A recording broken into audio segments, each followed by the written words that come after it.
Ok. Bom, Valda, agora nós temos dois convidados aí, o companheiro Ivando e o nosso colega de trabalho, doutor Yuri. Por favor, abram seus vídeos e o microfone, façam a sua saudação inicial, meninos. Olá, Ivando. Seu cumprimento inicial. Boa noite. Boa noite a todos e todas. Quero parabenizar os nossos colegas de origem indígena que estão todo dia aí batalhando por uma saúde difícil dessa população que está sendo aí muito exterminada por essa atual administração, mas que momentos bons e ruins vêm e passam. A gente espera que seja apenas um momento breve. Eu quero aqui agradecer, em nome da ASA, primeiro ao FENARAS, por destravar o nosso projeto de lei, o 1802, que trata sobre a questão da possibilidade do acúmulo de vínculo. Inclusive, quem escreveu esse projeto de lei foi a nossa assessoria jurídica, foi o doutor Yuri, que pautou muito bem, rápido, sucinto. Então, quero parabenizar o FENARAS por essa articulação, porque a gente sabe que não é fácil, e agradecer também porque foi uma solicitação nossa, porque, infelizmente, o município de Salvador vem perseguindo os agentes de várias formas, e essa foi uma delas. E eu espero que esse encontro de hoje seja abençoado e que a gente saia conhecendo um pouquinho mais do que a gente tinha um tempo atrás. Ok, Ivandro. Obrigada. Doutor Yuri, sua saudação inicial. Boa noite, presidente Valda, boa noite, doutora Elane, Ivando, presidente da Associação da ASA, né, na Bahia, cumprimentar também o FENARAS, né, sempre através da presidente, que, como o Ivando bem falou, tem levado especificamente para Brasília as causas de todos os cantos do país, causas que são não somente as nacionais, mas também as que tocam cada canto desse país, fazer esse agradecimento aqui em nome da gente do Jurídico de Salvador, e desde já me colocar à disposição para esse bloco, para esse debate sobre temas que são importantes e que, doutora, a nossa presidente pode até colaborar com essa ligação, quem sabe. Nós estamos aqui todos querendo, precisando de ajuda e dispostos a lutar. Vou apertar ela, doutor. A presidente demonstrou aí a força da nossa luta e unidos seguiremos. Fico à disposição aqui. Pronto, Valda, se restabeleceu, minha presidente, ou você quer que a gente vai tocando até você tá tranquila aí? Valda? Microfone? Não, tá tranquilo. Pronto, agora a bola está com você, para você fazer os questionamentos ao companheiro Ivandro. Ivandro, companheiro, obrigada pela presença, e eu já começo agradecendo também a ASA, que tem feito um trabalho em defesa dos trabalhadores aí, doutor Yuri, né, que eu tive o prazer de conhecer também esses dias aí, né, por essa necessidade, e creio que vai ser um parceiro nosso aí com a doutora Elane.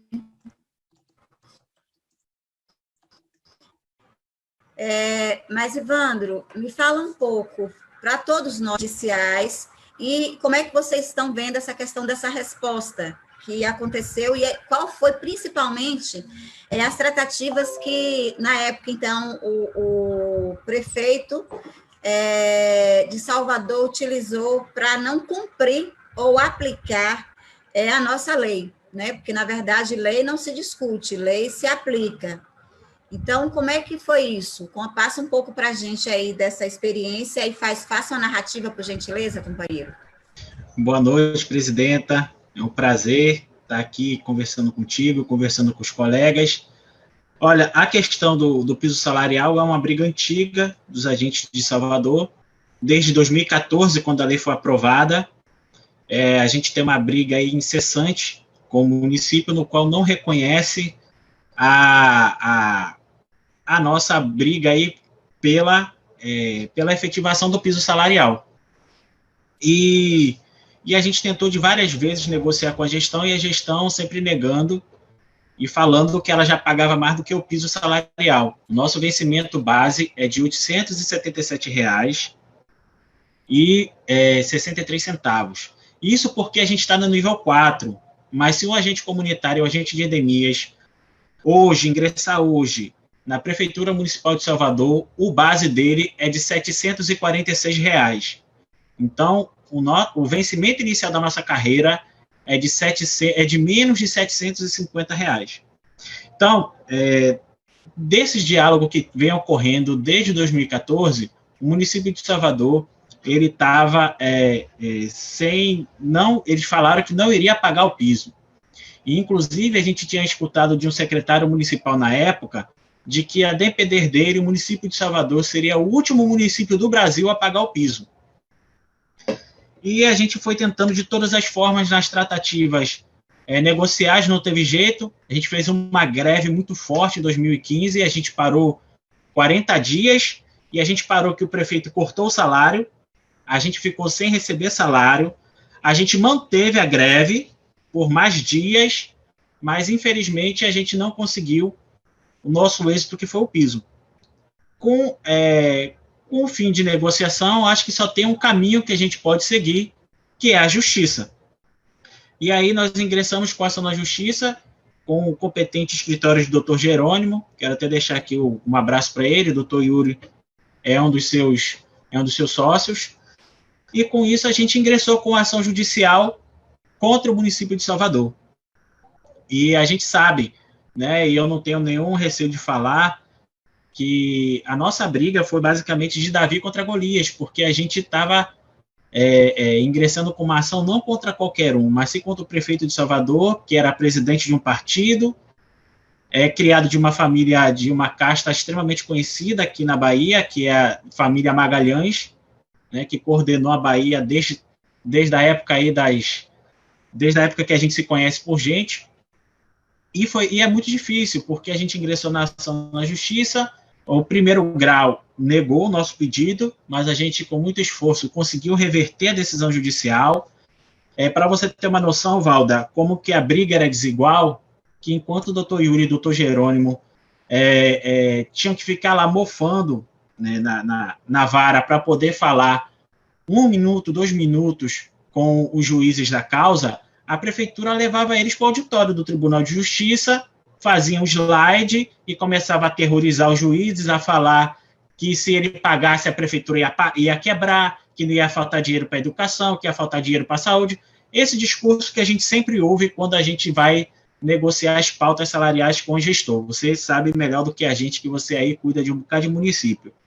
E sempre foi nessa briga desigual, né? Enquanto a gente tinha 1 minuto, eles tinham 1 hora para falar. Mas, mesmo dessa forma, a gente conseguiu reverter a decisão judicial na 6ª turma, que é na turma recursal, que são compostas por 3 juízes, e aí a gente ganhou, a prefeitura recorreu até o STF.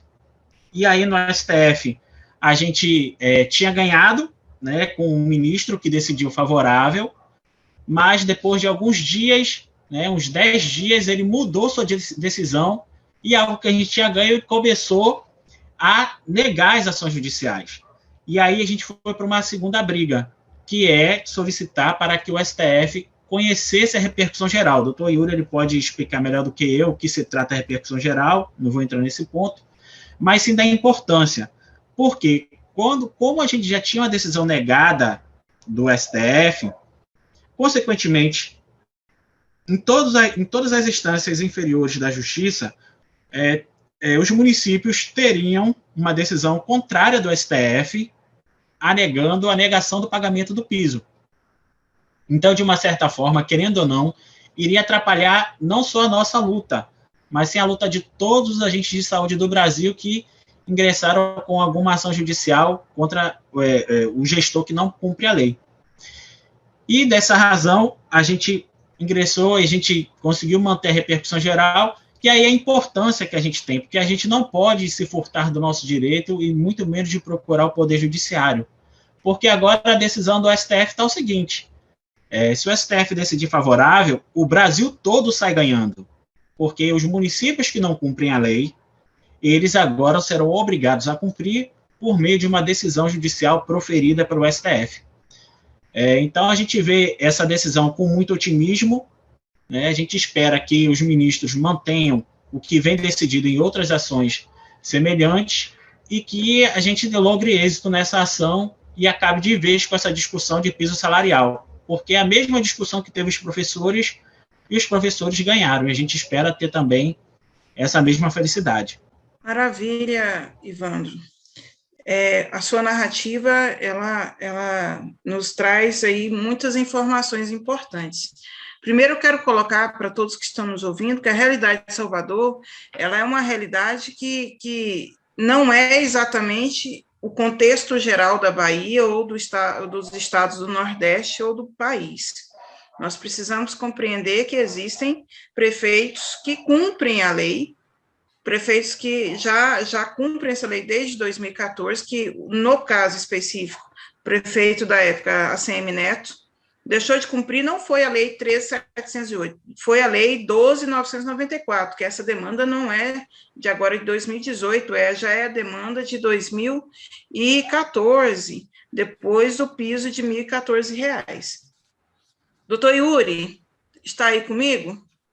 Sim, doutor Elaine. Pronto. Vamos conversar nós dois agora no juridiquês. Nós dois temos que traduzir um pouco disso tudo aí para a linguagem mais tranquila, para a categoria compreender que hoje a nossa meta aqui hoje é deixar a categoria ciente do que está acontecendo. Diante da narrativa do presidente da ASA, o que nós temos hoje é um recurso chamado de repercussão geral no STF. E esse recurso, o senhor vai me corrigindo que quem é o doutor desse assunto aqui é o senhor, não sou eu. Esse recurso, ele terá repercussão, como diz, para todos os 5.500 e tantos municípios brasileiros. O Ivan termina a fala dele dizendo assim: se nós ganharmos, bastará a provocação de um juiz lá daquela comarca pequenininha, aquele juiz ele estará obrigado, na primeira instância, dizer, olha, eu até não concordo, mas o STF mandou pagar, então eu, como juiz, vou mandar pagar. Não terá mais discussão no Poder Judiciário se está certo, se está errado. Isso é muito positivo para a categoria. Mas, por outro lado, ele também nos narra aí uma preocupação, porque aqui ganha ou perde tudo, ou ganha tudo, perde tudo. Porque se o STF agora der a louca lá, né, e a gente está num tempo, num período que não dá para a gente pensar que está em tempos normais, der a louca no STF e dizer assim, olha, eu decidi lá atrás o piso dos professores, decidi lá atrás tudo certinho.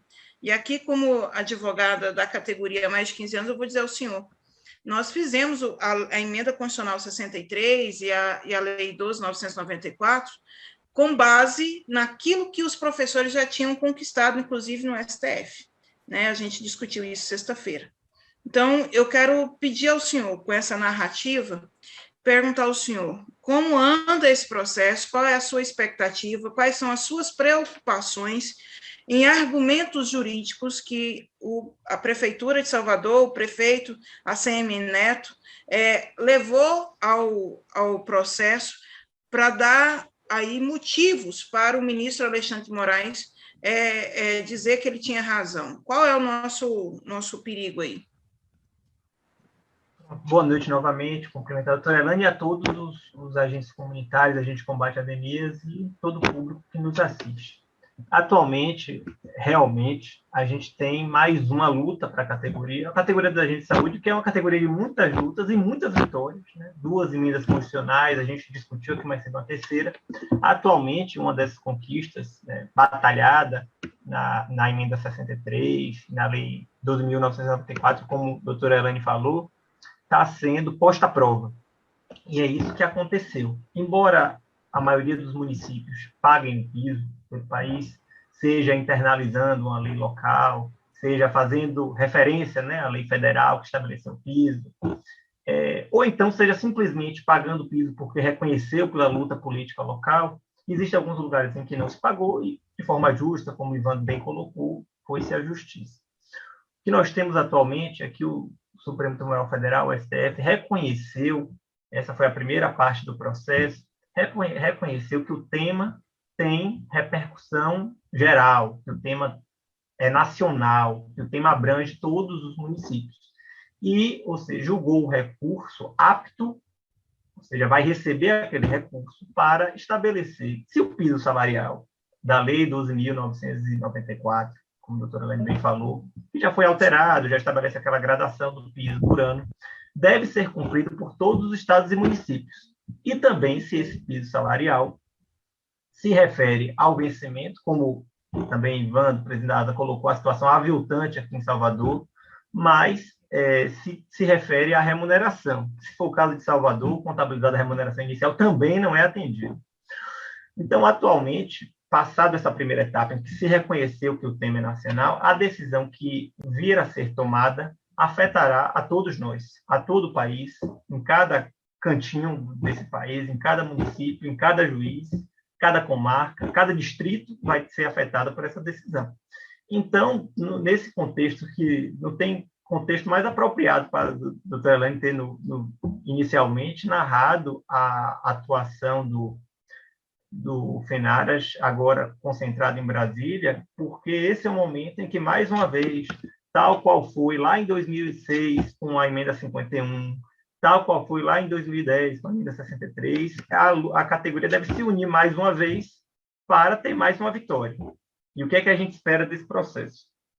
Vamos lá. Agora o processo será distribuído, teremos um ministro do STF, um daqueles 11 que nós vemos na TV hoje em dia, né, com tanta frequência, será sorteado, será o relator e apresentará o processo para julgamento. Os 11 ministros poderão julgar como entendem essa tese, a aplicação da lei do piso nacional a cada município e estado e a questão do piso ser piso vencimento ou piso remuneração. A gente espera que esse julgamento, e acredita que ele será favorável, um dos elementos que, inclusive, afaste todas as alegações que eu somando, a doutora Elaine já destacou, que já foram debatidas no caso dos professores, é a grande questão, que é um repasse federal para pagamento desse piso. Um repasse que anualmente é atualizado, um repasse que especificamente se refere a cada agente de saúde que existe em cada município. Os municípios apresentam essa lista de agentes de saúde, a União repassa esse valor, sendo que tem dentro do contexto histórico dos agentes de saúde, a implementação do piso, mais do que uma conquista, foi, a nível nacional e da própria Constituição, uma vitória do acesso à saúde, mais do que uma vitória do servidor, embora seja direito do servidor, mas uma vitória do acesso à saúde, uma vitória do Pacto Federativo entre União, municípios e estados, para implementar um programa de saúde que é muito importante.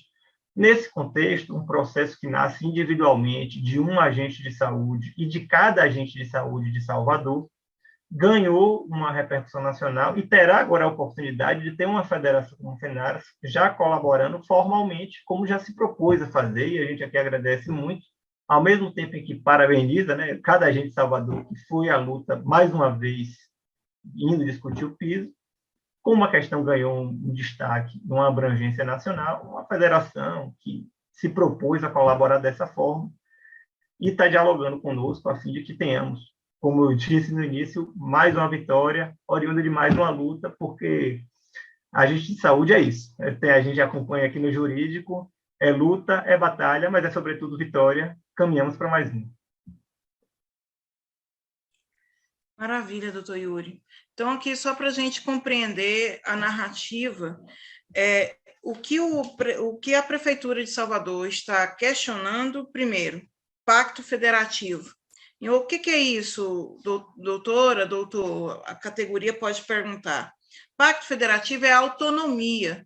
Ele está dizendo o seguinte: a União não pode obrigar a Prefeitura a pagar o salário base do seu servidor, porque o servidor é do município, não é da União. Mas é interessante, né, doutor? Ele não fala que é quebrar o Pacto Federativo quando ele recebe o dinheiro da União para pagar o agente de saúde, né? Aí não quebrou o Pacto Federativo. Então, me diga. Não, a senhora está certíssima, como sempre, e só contextualizando esse debate, a grande questão que que permeou isso é que, desde o início, na emenda 63, na emenda 51, se estabeleceu a prevalência da lei local para determinar o regime jurídico do agente de saúde. Hoje, o agente de combate a endemias e o agente comunitário de saúde tem seu regime jurídico, ou seja, se é elitista ou se estatutário, determinado pela lei local. O piso salarial, ele respeitou a autonomia dos entes. É o regramento local que determina diversas situações.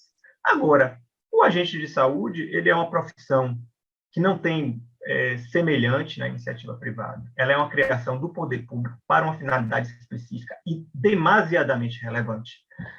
Se a gente dependesse de cada município desse país para estabelecer, implementar em seu local os serviços do agente de saúde, a gente não teria avançado nunca. O Programa Saúde da Família jamais teria alcançado o que alcançou. Perfeito. Então, a União obrigou que fosse implementado, permitiu que se respeitasse as normas locais quanto ao regime jurídico, mas falou, espera lá, se o serviço é nacional, então o agente vai ter um ganho, vai ter um respeito a um mínimo salarial e eu vou ser responsável por passar. Isso não é violação ao Pacto Federativo, isso é o sucesso do Pacto Federativo. O agente de saúde, eu gosto sempre de dizer isso, ele é um exemplo de sucesso do exercício do poder público pelo país. Exatamente.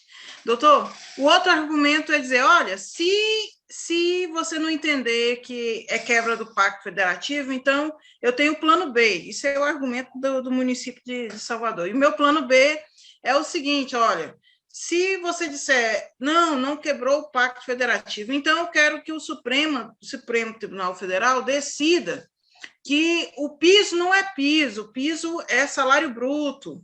Então, tudo que tiver dentro da remuneração do trabalhador, e se somar o salário, mais a insalubridade, mais o adicional de tempo de serviço, mais uma gratificação aqui, deu lá os 1.550, então eu estou cumprindo o que diz a lei federal. Esse é o outro argumento do município? Sim, porque ele quer que contabilize, inclusive ele parte de um parâmetro, como a discussão não é nacional, o município de Salvador, muito espertamente, por dizer assim, parte de um parâmetro simples. Aqui não se faz concurso para agente comunitário de saúde, nem combate às endemias, nunca se fez, desde que mudou de regime para estatutário, não se faz. Então, eles partem de uma premissa de que a gente que já tem um tempo prestando serviço, então, por isso, já acumularam algumas gratificações. Mas a lógica desse argumento é simplesmente violentar o piso. Porque se você atribui a si estabelecer uma ou outra gratificação que você, município, pode tirar a seu bel prazer, você violenta a garantia que a Constituição quis dar, que a União quis dar a cada agente de saúde por todo o país, porque torna o agente refém das circunstâncias locais de gratificação. Então, o piso vencimento, que está assim escrito na lei federal, ela é uma garantia mínima de todo trabalhador. E a própria Constituição estabelece, o ideal seria que cada categoria tivesse o seu piso. E as outras categorias deveriam se espelhar na luta dos agentes para brigar pelo seu piso também. O piso que é vencimento. Perfeito. E aí a gente fica muito triste, né, por termos prefeitos como a CM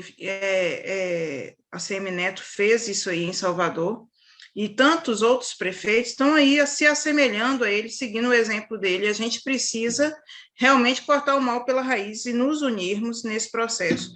Fenaras, doutor, sexta-feira reuniu o jurídico de todas as nossas entidades, o senhor participou, e nós deliberamos lá que nós vamos ajudar dentro desse processo aí, colaborar com um recurso chamado amicus curiae, que é terceiro interessado.